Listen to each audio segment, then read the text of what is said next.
Code Section 2903.11A1 and/or endangering children in violation of Ohio Revised Code Section 2919.22B2. Count 4 alleges that on or about June 3, 2024, the defendant did knowingly cause serious physical harm to J.W. on date of birth 10/29/2020. Count 5 alleges that on or about June 3, 2024, the defendant did torture or cruelly abuse J.W., date of birth 10/29/2020, a child under 18 years of age, and further.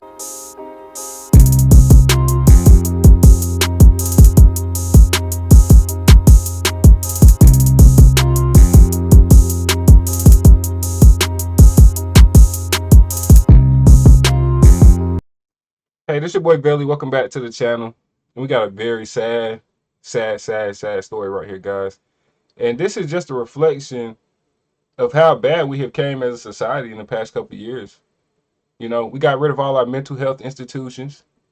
We just allow all these crazy and insane people to just walk the streets, and this is a result of what we get right here, man. So before I start the video, man, prayers to the little boy's family. And yeah, this is a tragedy, and hopefully we can get something done to prevent this stuff from happening, because it just seems like kids are the biggest victims of mental illness these days. Look at all these lunatics who go into these schools and shoot up elementary schools and all this other shit. Why are y'all guys targeting kids? You mean to tell me that people are so crazy to the point where they just always like to pick out kids?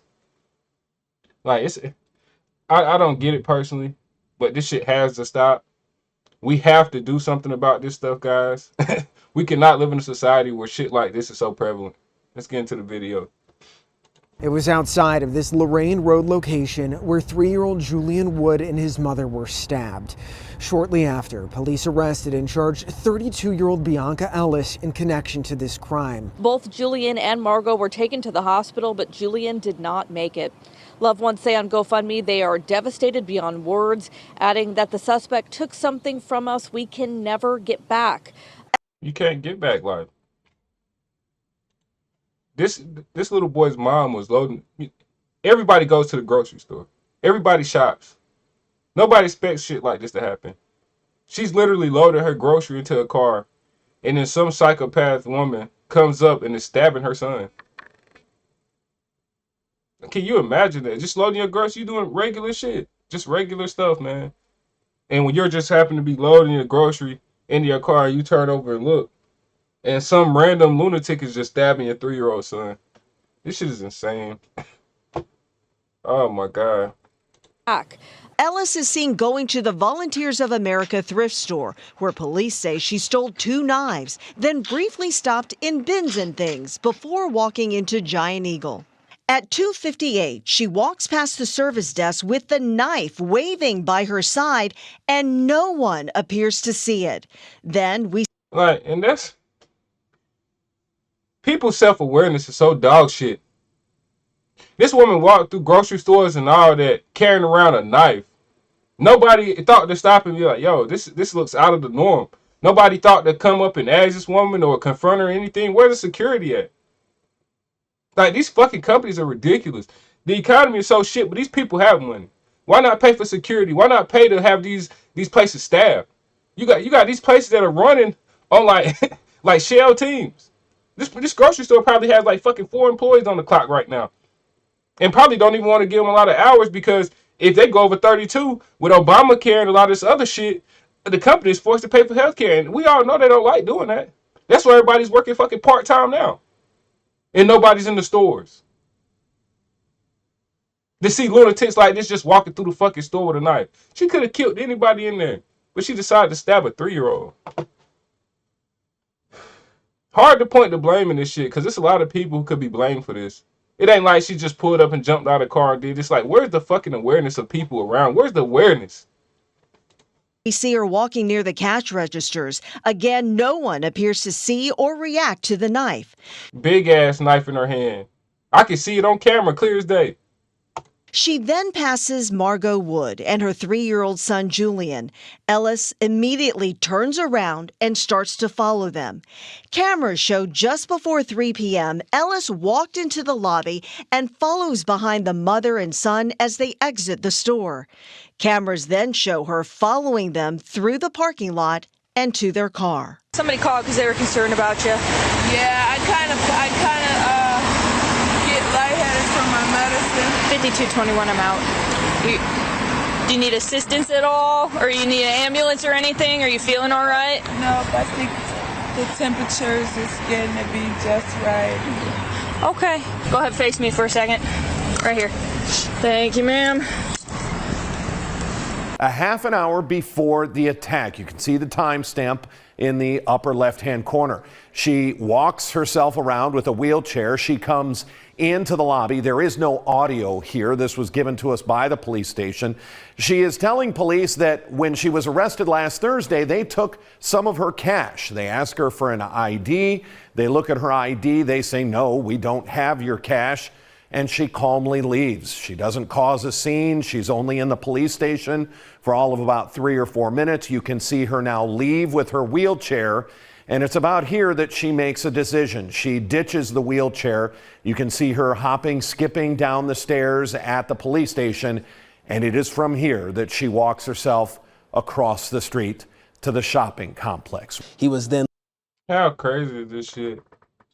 Mentally ill, deranged woman just walking around. Everybody sees she has problems. They pick her up and arrest her for some shit I don't even know and then release her. What was the point of picking her up if y'all weren't going to get her help? Like, jail isn't for everybody. Why do we not have places where these people can go? They don't need to be in jail, but they don't need to be the fuck around everybody else either. Around people who can control themselves. People who can't control themselves need to be somewhere. Not jail. Probably a mental health institute that we just keep fucking taking funding from for some reason. Like everybody seen the signs and the writing on the fucking wall with this woman and just continue to let her walk the streets. A lot of people are to blame here. And laid to rest at Sunset Memorial Park in North Olmsted. Dozens of close friends, family, and community members lined the streets as the procession left the church. Many showed up wearing and waving green, as well as donning dinosaur masks and costumes, as those were two of Julian's favorites. Know the grief that she's going through and what she's going to go through, and I just wanted to let her know she's not alone. It just hurts me to think that this is what our world's turning into. There's a GoFundMe active right now to help. Wow, man. And it hurts everybody to see what society and what the world is turning into. Because nobody wants any of this shit that's being pushed on us, that's been allowed to be done. And it's being done purposely. They got billions of dollars to send to Ukraine, send to Israel and Palestine and all that shit. They got money just to throw all about, except for on the real problems that we need to spend on, like mental health. And a lot of other things. Like, this shit is disgusting, man. But this is what happens when criminals run our fucking government. And you don't want it. Like, this woman is so mentally ill. Let's move over. She's so mentally ill that she's smiling about this shit in court. Take a look at this, guys. Result of the offender committing or attempting to commit an offense of violence that is a felony of the first or second degree, to wit, felonious assault, Ohio Revised Code Section 2903.11A1, and or endangering children in violation of Ohio Revised Code Section 2919.22B2. Count 4 alleges that on or about June 3rd, 2024, the defendant did knowingly cause serious physical harm to JW on date of birth 10/29/2020. Count 5 alleges that on or about June 3rd, 2024, the defendant did torture or cruelly abuse JW, date of birth 10/29/2020, a child under 18 years of age, and furthermore, the violation resulted. That kid was born during 2020. Went through a pandemic where they stole his education, put a mask on his face, didn't allow him to be a child, and then he gets stabbed at a grocery store by a lunatic when everybody's seeing the writing on the wall.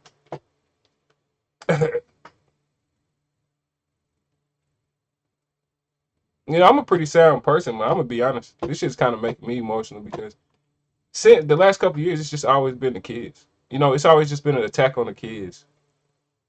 And this little kid, like I said, man, born during a scamdemic, forced into all this authoritarian shit, didn't even really get to enjoy being a kid, don't even know what being a kid is. And then to have something crazy like this happen to him. I'm super disgusted, guys. And before I start really going in on here, I think I'm gonna just call it a video right here because like I said, like starting to kind of make me emotional that all this shit is happening. This is very like wow, that's all I can say, guys. But y'all seen it like I seen it. What can we do to stop this type of shit, man? I'm out.